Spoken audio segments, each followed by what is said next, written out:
Comando Vermelho e Primeiro Comando da Capital como organizações terroristas. O que você acha disso? Você sabia?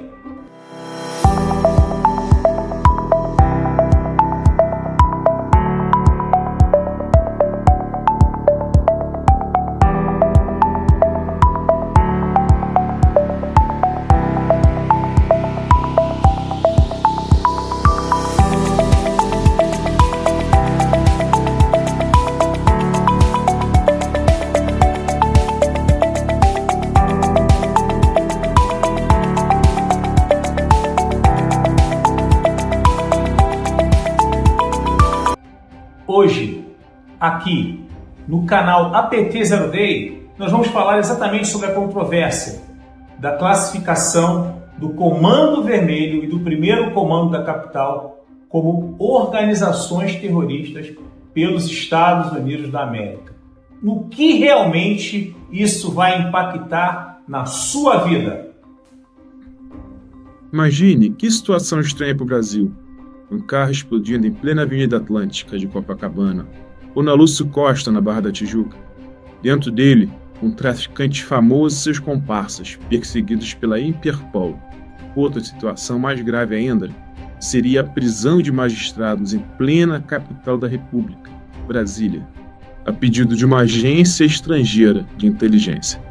Um cenário trágico, que alguns anos atrás poderia render um roteiro de ficção premiado, uma dramaturgia cinematográfica digna de Oscar. Mas, infelizmente, a atual conjuntura do Brasil transformou a ficção em realidade e a dramaturgia em uma perigosa possibilidade.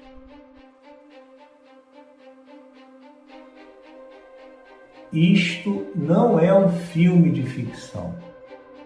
Isto é exatamente o que pode acontecer no minuto seguinte em que o PCC e o Comando Vermelho forem oficialmente classificados como organizações terroristas estrangeiras pelos Estados Unidos da América. Você sabia disso?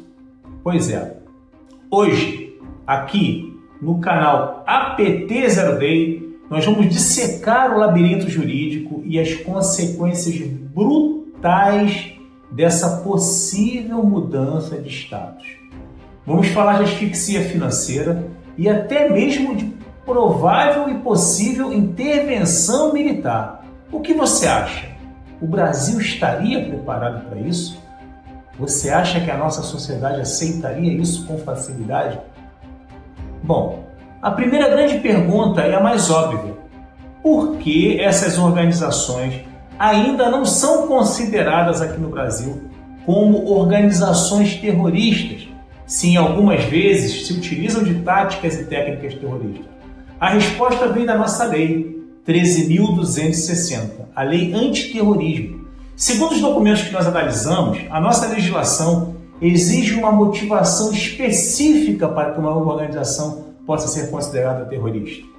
Xenofobia, preconceito de raça ou até mesmo motivação política ou ideológica. E o crime organizado no Brasil não tem nada disso.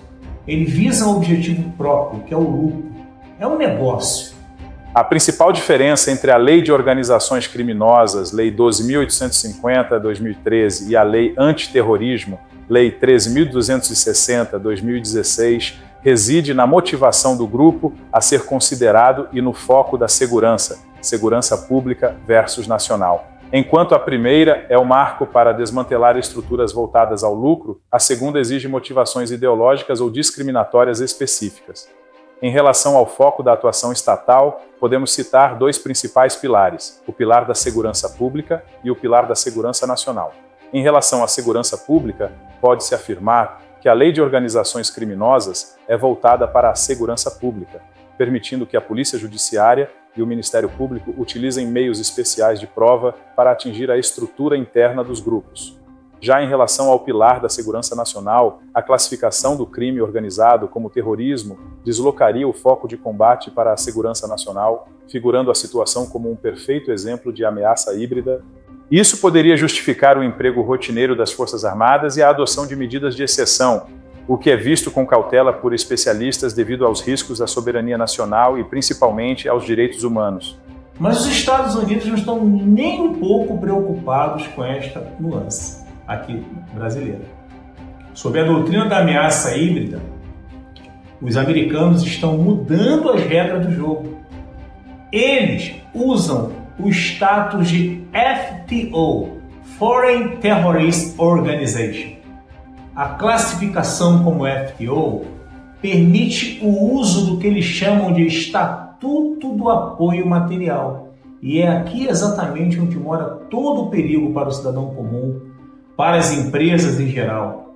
Olha só, por exemplo, se você vende uma marmita para um integrante de uma organização criminosa, mesmo sem saber, ou se um banco processa uma transferência de dinheiro que cabe nas mãos das organizações criminosas, podem cair na rede de apoio ao terrorismo. E a pena para isso nos Estados Unidos pode ser até prisão perpétua em solo americano. Vocês sabiam disso? Pois é. Aí a gente tem que falar um pouco sobre a economia do caos. Vamos falar então de dinheiro. Quanto? Muito dinheiro. Você sabe quanto o mercado ilícito no Brasil movimenta por ano? Cerca de 348 bilhões de reais. A classificação como terrorista traz uma consequência imediata para essas organizações: a asfixia financeira secundária. O que significa isso? Isso significa que grandes bancos brasileiros, como o Itaú ou o Bradesco, terão a obrigação de fazer uma escolha muito difícil. Ou eles cortam qualquer relação indireta com as áreas dominadas pelo crime, ou eles perdem o acesso ao sistema SWIFT, que é basicamente o coração do sistema financeiro global. O que você acha que aconteceria? Isso criaria um verdadeiro apartheid econômico no Brasil. Imagine áreas de favelas, áreas inteiras ou regiões de garimpo na Amazônia, onde nenhum banco ousa operar, onde o Estado não entra, onde o Estado não chega. A economia simplesmente travaria.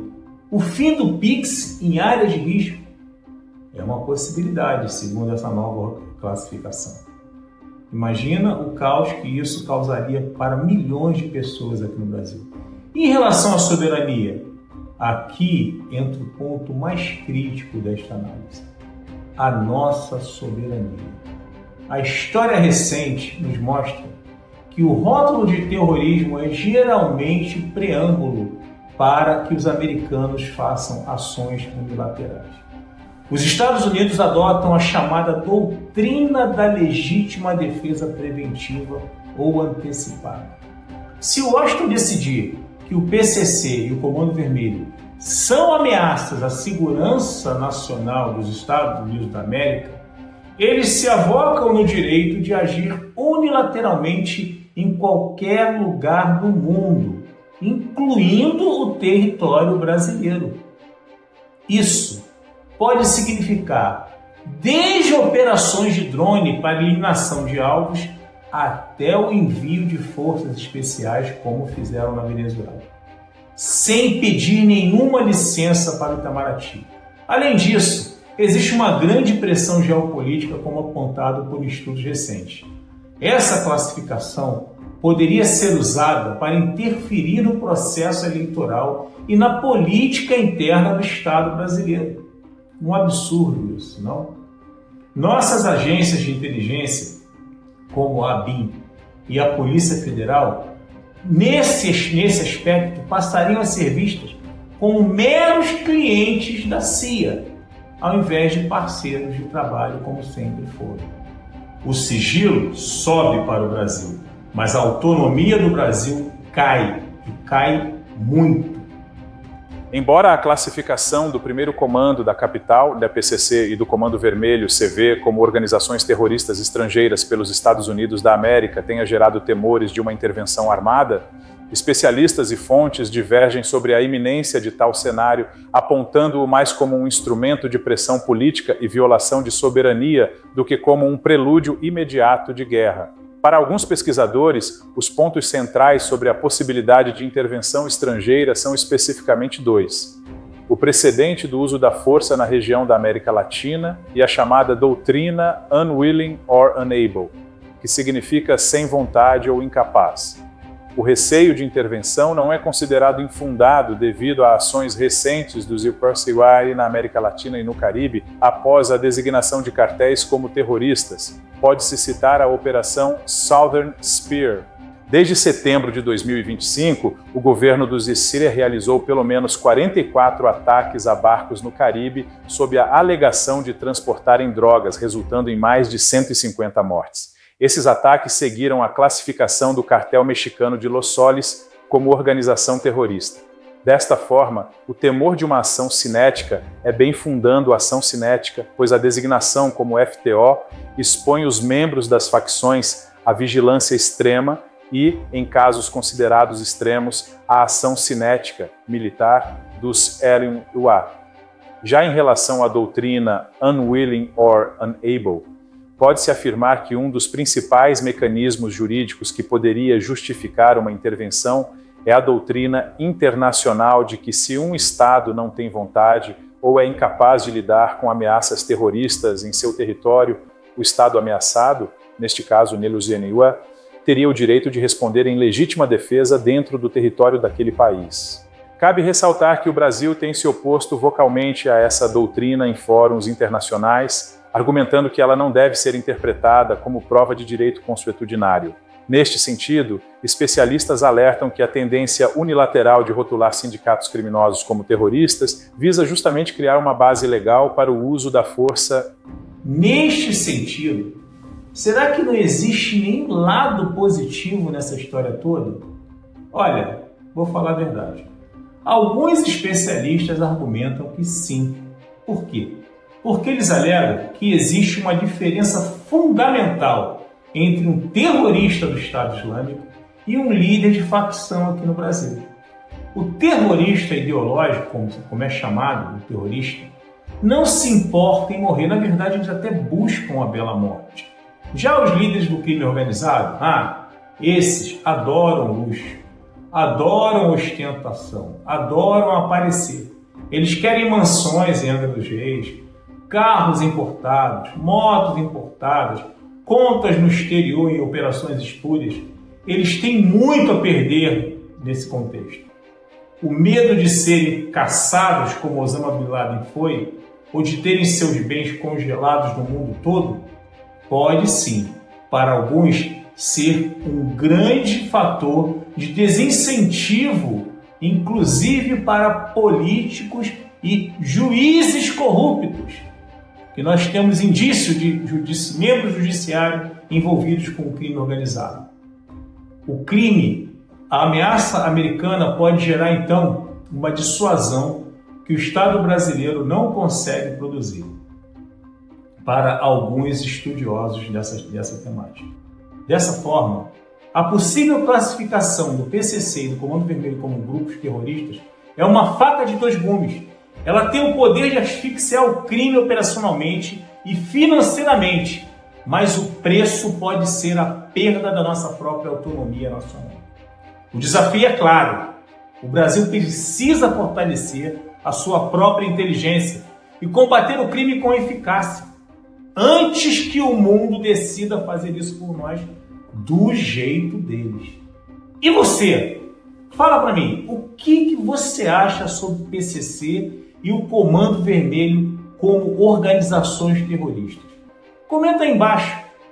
Soberania ou intervenção dos Estados Unidos na nossa soberania? Eu quero saber a sua opinião. E, aliás, não se esqueça de se inscrever no nosso canal para que nós possamos fazer mais análises de inteligência e falar sobre os conflitos modernos e as novas tecnologias. Dessa forma, eu termino esse nosso bate-papo de hoje, já preparando para o próximo bate-papo da semana que vem e torcendo para que você esteja aqui com a gente. Um grande abraço, nos vemos novamente na semana que vem.